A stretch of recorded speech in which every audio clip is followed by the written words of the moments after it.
आती हुई दिखाई दे रही है, लेकिन ओवरऑल अब यहाँ पर मैनेजमेंट का क्या कहना है, चुनौतियाँ क्या हैं? अभिषेक डिटेल्स लेकर हमारे साथ जुड़ गए हैं। अभिषेक, बताइएगा। कविता, देखिए, इंडिगो में रिकवरी की प्रक्रिया जारी है और पिछले अगर हम 6 सत्र से देखें तो इंडिगो का शेयर चल रहा है अपने बुरे फेज को पीछे छोड़ के, और 4,645 तक ये शेयर गया और वहां से लगभग 10% के आसपास से रिकवरी आ गई है। आज जो शेयर में तेजी की वजह यह है कि इंडिगो के जो सीईओ हैं पीटर एल्बर्स हैं, उन्होंने अपने कर्मचारियों के नाम एक संदेश लिखा है।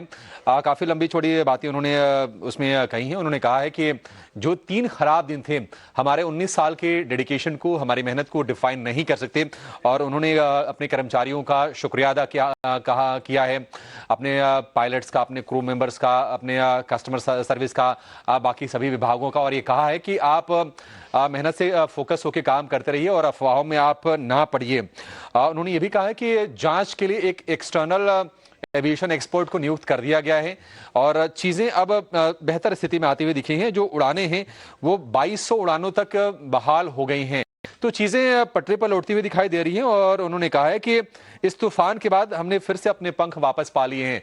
तो ये थोड़ा उत्साह भरने की कोशिश, बाजार को भी बताने की कोशिश है कि इंडिगो में ऑपरेशंस सामान्य हो रहे हैं, और आज हम शेयर प्राइस में वो रिफ्लेक्ट होते हुए भी देख रहे हैं। इंटरग्लोब एविएशन करीब 3% की गेंस के साथ निफ्टी का टॉप गेनर भी है। उन्होंने कहा कि 3 बातों पर आगे इंडिगो का फोकस रहेगा, और वो है रेजिलियंस, रूट कॉज एनालिसिस और रीबिल्डिंग। देखते हैं कि अब यहां से शेयर की चाल किस तरह की होती है, लेकिन पीटर एल्बर्स की तरफ से, क्योंकि उन पर काफी सवाल खड़े हुए, डीजीसी ने उनको तलब भी किया था, काफी पूछ हुई है, अब जांच भी चल रही है, लेकिन अब थोड़ा संभलता हुआ शेयर जरूर दिखाई दे रहा है। लेकिन क्या इंडिगो के अच्छे दिन लौट आए हैं, इसको लेकर थोड़े से सवाल जरूर खड़े होंगे, क्योंकि इंडिगो ने खुद अपना गाइडेंस घटाया था। जो 10% जो शेड्यूल उनका कट किया गया था, उसके बाद उन्होंने अपना Q3 की आय और जो क्षमता का जो गाइडेंस उसको घटाया था, और ये कहा था कि Q4 और पूरा FY26 का गाइडेंस वो आगे जारी करेंगे। आपको बता दें कि मॉर्गन स्टैनली ने FY27-28 का जो अर्निंग एस्टिमेट है उसको 20% घटाया है, क्योंकि आगे जो नतीजे आएंगे कंपनी के लिए वो थोड़े से कमजोर आने की आशंका है। दिसंबर तिमाही के जो नंबर्स आएंगे वो निश्चित तौर पर, क्योंकि ऑपरेशंस काफी ज्यादा डिस्टर्ब रहे हैं, 4,500 फ्लाइट्स कैंसिल करनी पड़ी, काफी रिफंड करना पड़ा, लोगों को वाउचर्स देने पड़े, तो वो फाइनेंस पर तो हिट आएगा। साथ ही डीजीसीए के नियमों का पालन करने के लिए, एफडीटीएल रूल्स का पालन करने के लिए जो वक्त है वो है 10 फरवरी तक का, और फ्लाइट्स की संख्या को, पायलट्स की संख्या को करीब 20% तक बढ़ानी पड़ेगी, और इसके चलते इंडिगो के खर्च में 10 पैसे प्रति किलोमीटर की बढ़त हो सकती है, और अगर किराया नहीं बढ़ाए गए तो प्रॉफिट पर 25% का हिट आ सकता है।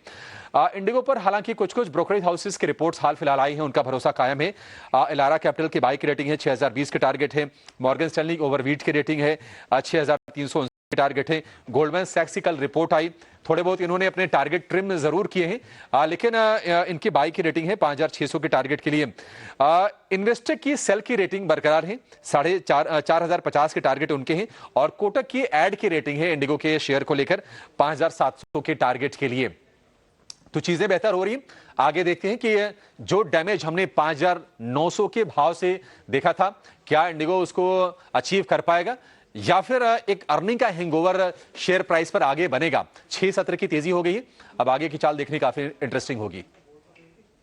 शुक्रिया अभिषेक, तमाम डिटेल्स यहाँ पर देने के लिए, और ऑफ कोर्स इन तमाम पहलुओं पर हमारी भी नज़र रहेगी। लेकिन एक काम करते हैं, छोटा सा ब्रेक लेते हैं। ब्रेक के उस पार कॉर्पोरेट कनेक्शन में केपी ग्रुप से बातचीत होगी, और कॉर्पोरेट कनेक्शन में जानेंगे इनकी आगे की रणनीति। ब्रेक के बाद